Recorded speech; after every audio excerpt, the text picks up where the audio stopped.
Hola y bienvenidos al arte de invertir. En el vídeo de hoy te voy a explicar qué es un índice bursátil, por qué el IBEX 35 ha tenido un comportamiento tan malo durante los últimos años y además vamos a ver 4 sencillos pasos que te pueden ayudar a identificar los buenos índices de los no tan buenos.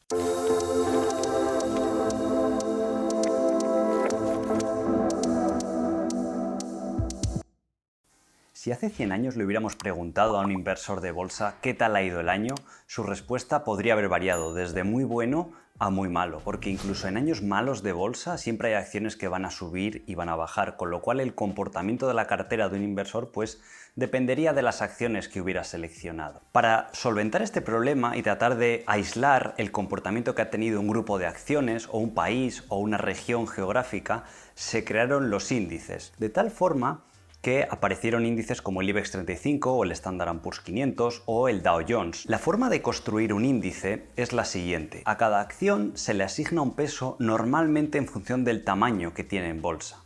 De esta forma surge el primer problema de un índice como el IBEX 35, que realmente debería llamarse IBEX 5, porque las 5 principales posiciones del IBEX suponen casi el 70% del peso del índice. Empresas como BBVA, Santander, Telefónica, Inditex, y el comportamiento de esas 5 acciones va a tener un impacto muy grande sobre el índice. Sin embargo, empresas pequeñas dentro del índice, como podría ser Viscofan, que apenas tiene un peso del 0,5%, pero que es una empresa de más calidad, sin tantos problemas regulatorios, con menos deuda, con una posición competitiva mucho mejor. Aunque subiese en bolsa un 100%, el impacto que tendría sobre el índice sería de apenas un 0,5%. Mientras que si una empresa como el Banco Santander sube en bolsa un 100%, tendría un impacto sobre el índice enorme, gigante, del 15%, por una sola acción de esas 35 que componen el índice. También es importante remarcar que hay que entender la diferencia entre un índice y un mercado. Mucha gente dice cotiza en el S&P 500 o cotiza en el Dow Jones. Eso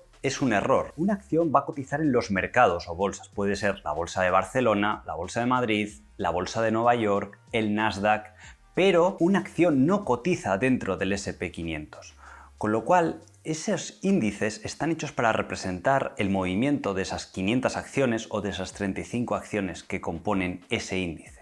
Otro problema de por qué el IBEX 35 ha tenido tan mal comportamiento en los últimos años es que el sector financiero tiene demasiado peso. Los 6 principales bancos del índice tienen un peso aproximado del 40%. Y estamos hablando de negocios, como decíamos antes, regulados, con problemas de competencia, con deuda y negocios que tienen una cierta ciclicidad. Además, tenemos que tener en cuenta que el IBEX 35 tiene un alto componente de sus ingresos y de las ventas que componen las compañías del índice de Latinoamérica, que es una economía emergente. Cuando haya problemas, haya dificultades de los países emergentes, las empresas van a verse perjudicadas y los niveles de ingresos que va a tener estas empresas del IBEX 35 les va a afectar, obviamente.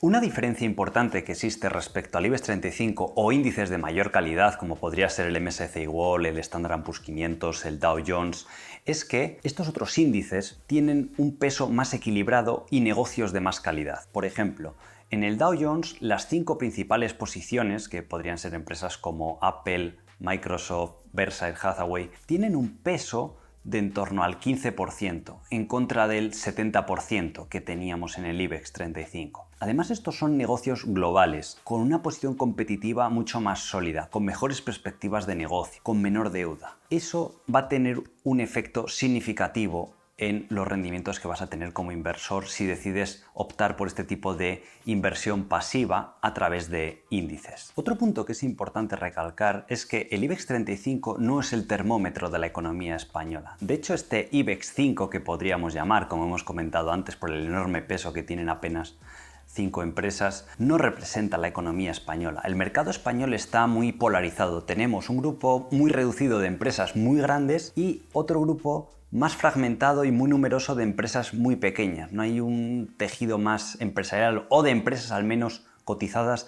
de tamaño medio, como podrían ser en otros índices o en otras regiones. De hecho, el comportamiento del IBEX en los últimos 5 años ha sido prácticamente de cero. Lleva alrededor de los 9.000 puntos varios años. Sin embargo, índices de mayor calidad, más equilibrados, más diversificados globalmente, como podrían ser el Standard & Poor's, han tenido rentabilidades acumuladas en estos últimos 5 años del 30, el 40, el 50% acumulado. Una vez que hemos visto las principales características de los índices, te voy a dar 4 sencillos pasos para que tú puedas identificar un índice de buena calidad. El primero de estos es tener en cuenta la valoración. De nada sirve invertir en un índice a cualquier precio. La gestión pasiva está muy de moda últimamente, pero ¿sabías que, por ejemplo, el Standard & Poor's 500 entre el año 2000 y el año 2012 el retorno fue cero? Estuvo cotizando alrededor de los 1.300, 1.500 puntos durante 12 años. Sin embargo, en el mismo periodo, fondos de inversión activa, como podría ser el Value u otros estilos de inversión, pues tuvieron revalorizaciones del 300, del 400%. Hay que tener cuidado con la valoración a la que invertimos en los índices. En esa época, el Standard & Poor's cotizaba a una media de unos 30-35 veces beneficios, muy por encima de su media histórica. Si tomamos casos más extremos, como podrían ser, por ejemplo, el Nikkei 225 con las principales compañías japonesas, en el año 90 llegó a cotizar a 90 veces beneficios. La consecuencia fue que después, en los siguientes 30 años, ha tenido un rendimiento negativo y todavía está por alcanzar nuevos máximos. El índice logró tocar alrededor de 24.000, 26.000 puntos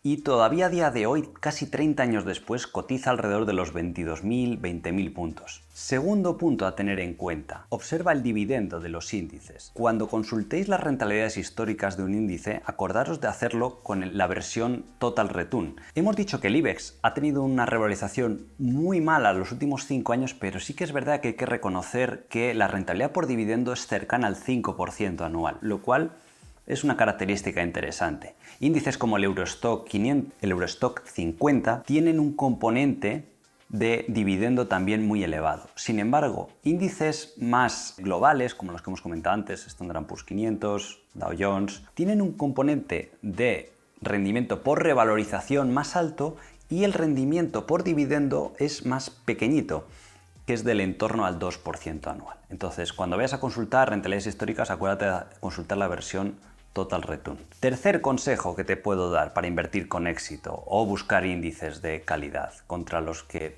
comparar tu cartera o invertir. Entender en lo que invierte ese índice. Toma las principales posiciones del índice, trata de ver qué negocios son, si te gustan las marcas, si las conoces, si tienen buenas perspectivas futuras. Si yo te nombro alguna de las empresas del Dow Jones o del S&P, como podría ser Visa, Mastercard, Microsoft, Berkshire Hathaway, son empresas icónicas en la mente de los consumidores, empresas como McDonald's, Coca-Cola, que siempre van a estar ahí, que normalmente les va a ir bien. Como decíamos antes, no tienen deuda, buena posición competitiva. Procura aprender un poquito sobre qué hacen las principales posiciones de los índices en los que vas a estar invertido. Y el cuarto y último consejo, y muy importante, es si tienes oportunidad, fíjate en la versión equiponderada de esos índices. Este pequeño ajuste que se hace a los índices lo que crea es que si, por ejemplo, un índice le componen 500 compañías como en el Standard & Poor's, cada una tendría un peso aproximado del 0,2%. O si, por ejemplo, estamos hablando de un índice como el IBEX 35, que tendría 35 compañías, el peso aproximado de cada una de ellas para que fuera equiponderado sería de alrededor del 3% o 2,7% más o menos. De esta forma, le estamos asignando el mismo peso a compañías más pequeñas que normalmente tienen más potencial de crecimiento, la valoración suele ser más atractiva y en muchos casos puede que sean hasta mejores negocios. Y de esta forma evitamos ese error que hemos comentado antes, que las 5 principales posiciones de un índice pues tengan el 70% del rendimiento que va a generar ese índice, dependan de ese pequeño grupo de compañías. Y de hecho, los datos confirman este consejo que os estoy dando. Si miráis el rendimiento de la versión equiponderada por peso dentro del índice, en vez de que esté ponderado por la capitalización bursátil que tiene la compañía, veréis que esas versiones equiponderadas han tenido mejor rendimiento que sus versiones más populares o las que todo el mundo consulta del Standard & Poor's 500, el IBEX 35 o índices similares. Si te ha gustado este vídeo, acuérdate de darle like para que tenga la mayor difusión posible, para que más gente pueda conocer este apasionante mundo de la bolsa, de las finanzas, de la inversión. Y si quieres seguir recibiendo vídeos, suscríbete al canal para seguir aprendiendo de finanzas. Y sin más, nos despedimos de este vídeo y te veo en el próximo. Un saludo y buena inversión.